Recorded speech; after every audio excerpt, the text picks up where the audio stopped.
So that is one thing. And as Klaus Schwab, the head of the Economic Forum, has said to you guys, and I'm sure many of you have heard this, it's basically a famous statement now, they will own nothing and be happy. Please raise your hand if you'll be happy owning nothing. I see no hands raised.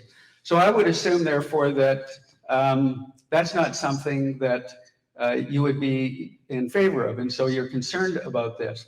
One of the things that I saw as well, which bothered me as a cardiac surgeon, operating on people, trying to keep them alive and improve their quality and length of life, which is what I did for 30 years in my career, operating on over 7,000 patients. I was particularly alarmed by a statement by the World Economic Forum in a video in which the gentleman speaking, and I use the term gentleman loosely here, stated, "We need to eliminate billions of people. They will find peace in the grave." And so, again, I'm not a conspiracy theorist, but you've got to think about what's coming. For example, let's consider the COVID-19 mandates. And you're aware of the problems that have occurred, the complications and the death rates that are occurring. Put this in the context of eliminating fossil fuel use, all in the name of climate change, and what that's going to do to the survivability of people in certain climates, whether it's hot or cold. And think about what reducing and eliminating our use of fertilizer is going to do. Think about what's coming with respect to the plan to eliminate or dramatically reduce the livestock industry. What does this sound like? Does it sound like a potential culling of the population? And I'm not saying it is.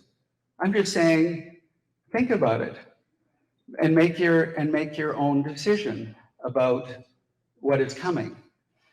And so, and what's coming is very fast. 2030 is less than 8 years away from us. I like to think about Alberta. Some of you have heard this metaphor. I like to think about Alberta as a canoe on the Niagara River, and you're the inhabitants. All Albertans are the inhabitants of this big canoe on the Niagara River, and you know which way it's going. And eventually you're going to hear the rush of the falls, right? But if you all pull together in the same direction, you can get that canoe to shore. If we don't pull together, we're going over the abyss, over the falls into the abyss of the Great Reset. And that is what is coming. And you don't have to take my word for it. You know, you see it on many different news channels, this whole concept of the Great Reset, and it is coming. It's coming at us like a freight train. And what are our options, therefore? Well, what can we actually do? Can we fix our circumstances in Confederation and resist what is coming and fix the other problems that are plaguing us? For example, Bill C-69, Bill C-48, the pipeline and tanker ban, can we fix that? Can we end equalization? Can we fix our Canadian healthcare system that functions in the lowest quartile of quality at the highest quartile of cost? Can we get rid of the carbon tax? Can we take control of federal taxation? Can we do any of these things that will improve the quality of our lives? It is possible, yes, we can. Now, let me pose a question. This is important. How many people here would like Alberta to remain in Confederation, remain in Canada, but with control of its wealth and control of its affairs? Raise your hand, please.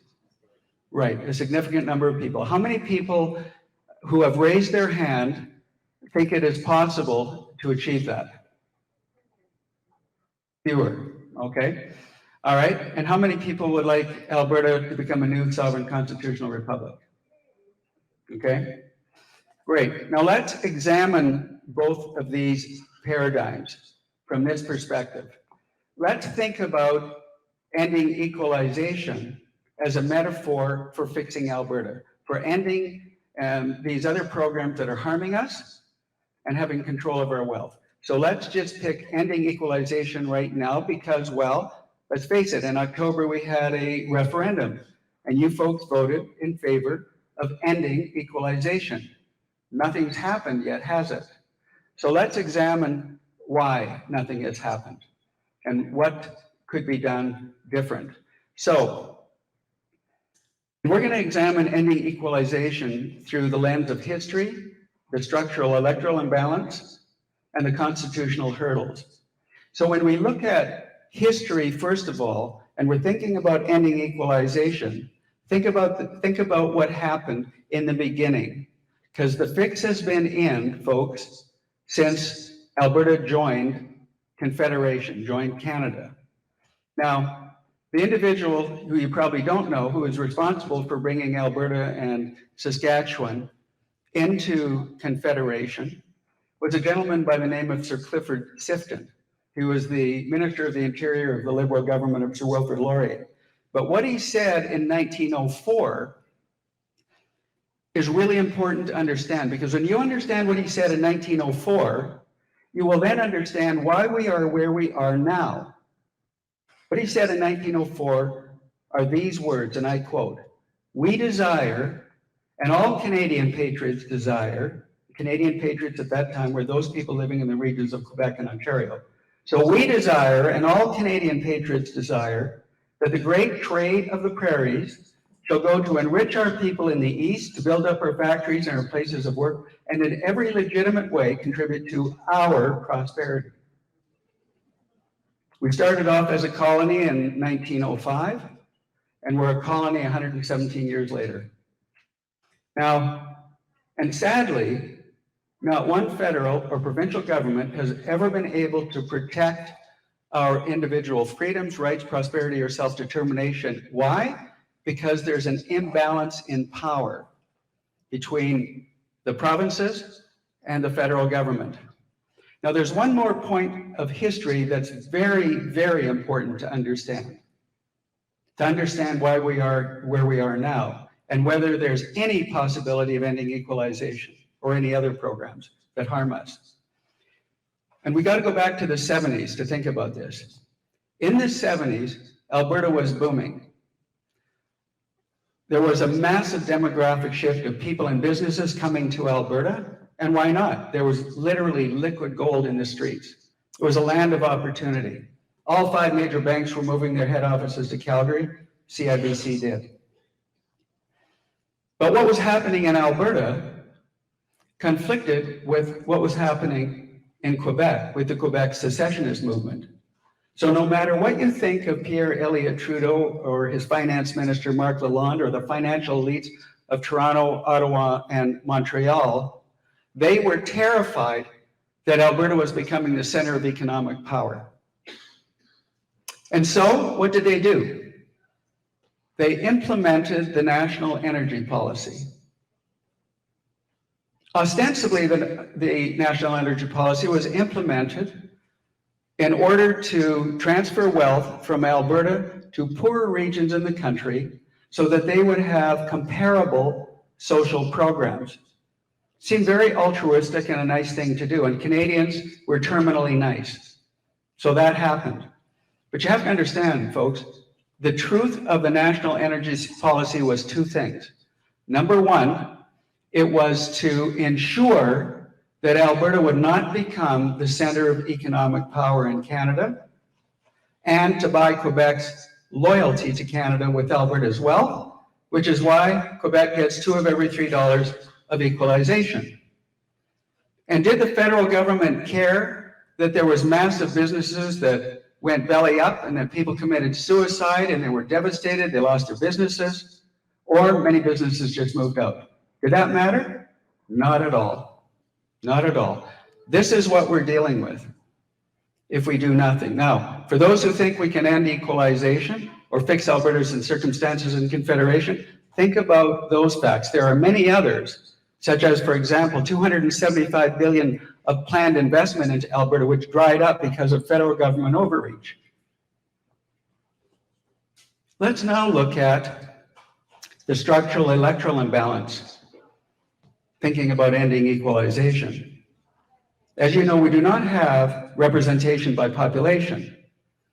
PEI elects 1 federal MP for every 40,000 population. Alberta elects 1 MP for every 130,000 population. How is that fair? It's no better in the Senate. BC and Alberta have 25% of the population, 11% of the Senate seats. What does that mean? for all of us.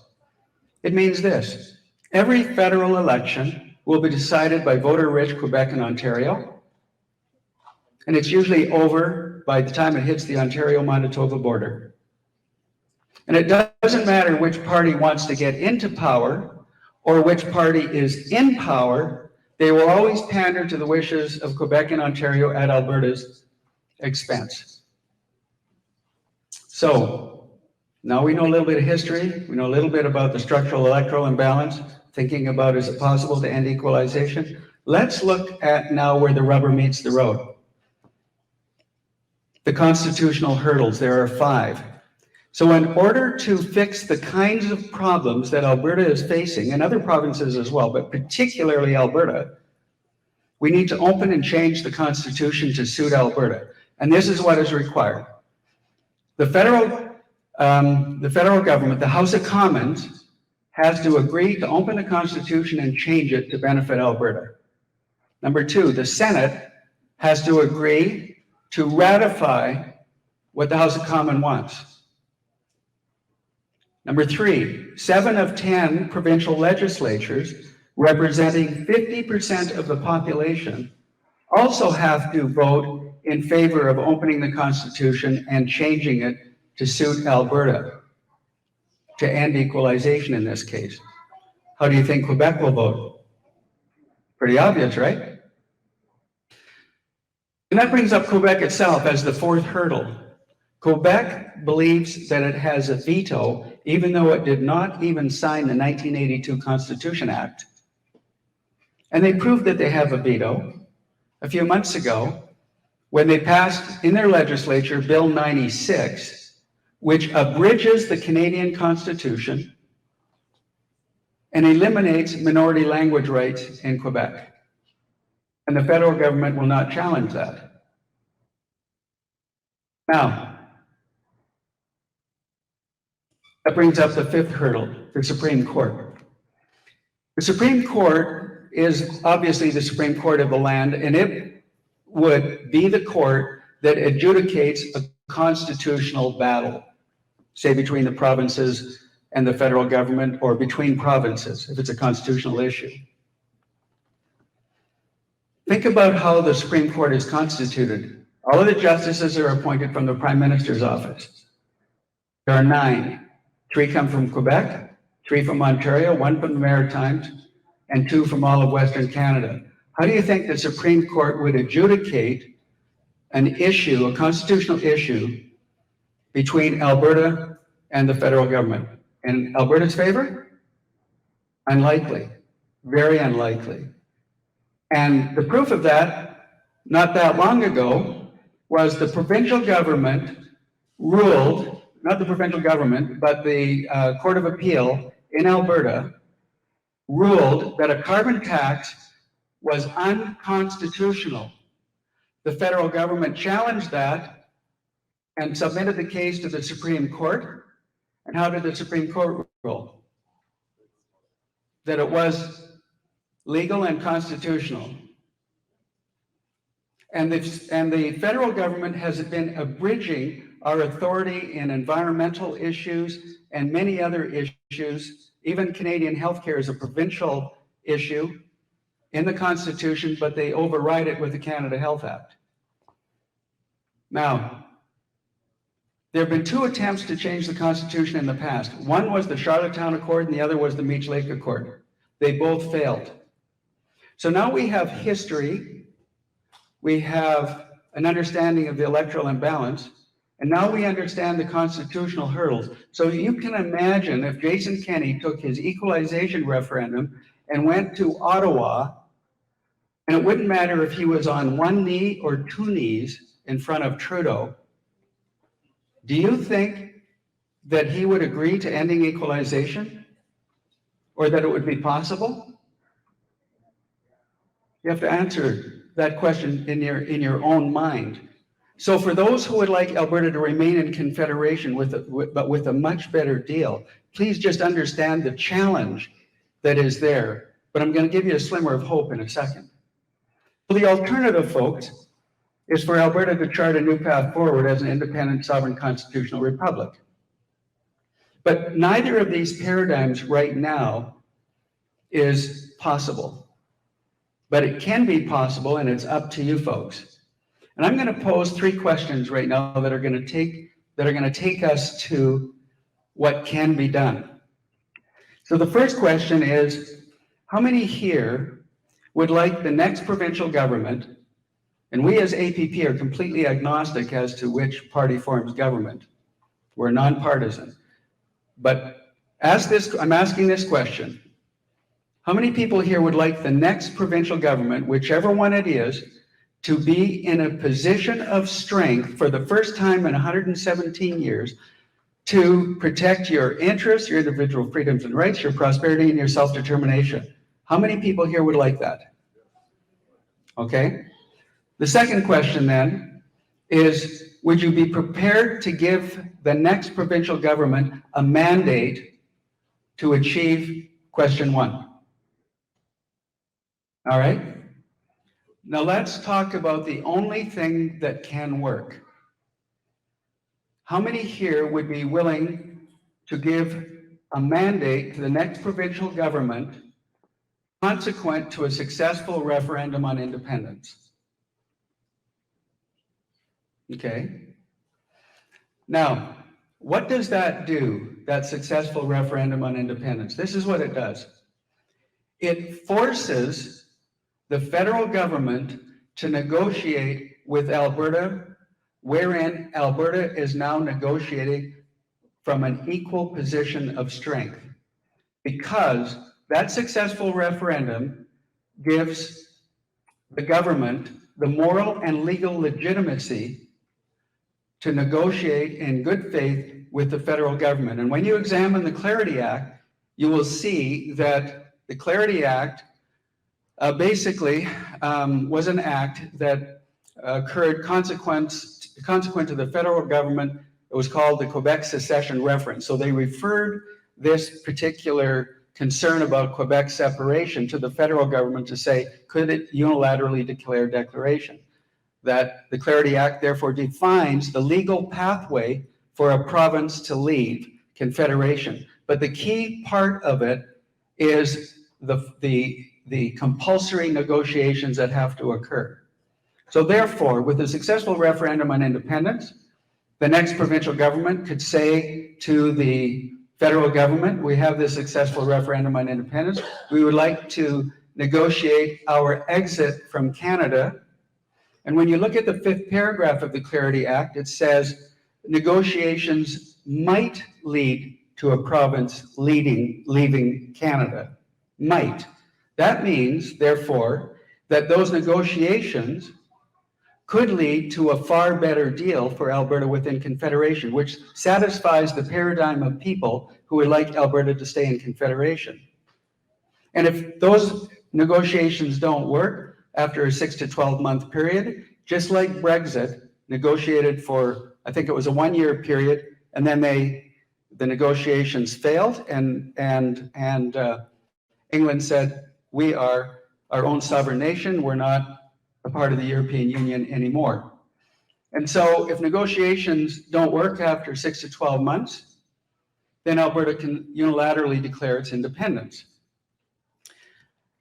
So that's basically the way in which this could happen. Now, if we think about how we would actually achieve this, in terms of the next electing an independence-focused government, that independence-focused government can take control of that which it can legally and constitutionally, and then try and negotiate on the things that really matter to Albertans. And demonstrating the intransigence of dealing with Ottawa on the things that matter to you folks, that will then lead to the provincial government asking you all for a mandate to negotiate from a position of strength. And there's another way that you can give that next provincial government a mandate, and that's by signing the petition to hold a referendum, which then can be submitted to the provincial government. So it can happen in 2 ways. Now, what is the Alberta Prosperity Project trying to do to assist educating people? Well, we started this program, although we've been working on it for a couple of years, even though Shannon was right, it actually formally started in Nisku about 18 months ago. It actually started a couple of years ago because we were drafting the material at that time. Nevertheless, what happens is that at what the Alberta Prosperity Project has now done, we've conducted over 100 events, webinars, seminars, podcasts, interviews, etc. We've had over 5 million engagements on social media. We've created 140 educational chapters throughout the province to share this educational message to people. And in addition to that, we've engaged with Rebel News, and we've engaged contractually with Rebel News and the Western Standard, as well as paid social media, and we have contracts available with Touch Broadcasting Canada and digital billboard advertising. Because the key point, folks, is if you can't engage somebody, you can never inform or educate them. And so engagement is really, really important. And it's one of the reasons I'll just take you back to this UCP forum. What we want to do is to be able to engage people so that we can have an opportunity to inform them. So this is what we've been doing. We have over 1,000 volunteers working with us. We've got a very talented board with a couple of constitutional lawyers on our board, a former First Nations chief who is a successful businessman. One of our constitutional lawyers is First Nations as well. And it's been a very rewarding time at this particular time. Now, where do we need to get to? We need to get to a movement that is so large that it cannot be ignored by any government. Ralph Klein used to say, find a parade and get in front of it. So we're creating that parade, we're creating that movement. And why is this important this way? Because, folks, what we're doing has never been done before. And I think for the last 6 months, what we've accomplished is proof of concept. We have thousands and thousands of members now. And like I say, we're being followed. We have members from across Canada, believe it or not, which is really interesting. So growing the movement to 500,000 or 1 million people is critically important for all of you, because this will put everything into your control. And here's why that works. Some of you may have heard me mention the 3.5% rule before. This was coined by Erica Chenoweth, a Harvard professor. And she studied societal movements over a couple of 100 years, and she determined that just 3.5% of a population can change the direction of a society. So when Jason Kenney and the UCP were elected previously, they had 120,000 members, and gee, wouldn't you know, that's 3.5% of the voting electorate in Alberta. So if we grow this movement to 500,000 or 1 million people or more, you can see how we will be able to create this parade, this movement that no party can ignore if they want to be elected. And even if they are elected, they can't ignore us, because what we're advocating for as well, for our support, is that they adopt much of the policy and recommendations and bylaws that we are recommending. So holding elected officials accountable in a way in which they've never been held accountable before is critically important for all of you. Because what we don't want is a government elected saying they're going to do something during an election campaign and then bailing out when the going gets tough. And they know what the right thing is to do and they don't do it.